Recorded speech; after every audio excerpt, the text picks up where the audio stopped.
I'm just giving the program for this Saturday workshop. We have the Great Compassion Mantra recitation, so we need someone to do the wooden fish. And then I will share my story after this. I will share my story about my first seclusion in Long Beach Monastery. And then there's a Dharma protector. So in my first seclusion, there's a Dharma protector coming.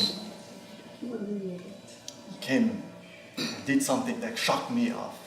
So Saturday, that's when I'm going to tell that story. And then we're going to learn the 10 precepts. Why the 10 precepts help us to achieve samadhi. And we also learn the 2 lessons of peace meditation. So the definition of peace meditation, the methodology, what is the foundation, what system we're using, the 5 elements. So we understand a little bit more about the 5 elements. And then the second lesson is about meditation is like driving. And at the end we do the 6 hands as usual. From 8 to 12. Tất cả thứ 7 từ 8 giờ đến 12 giờ.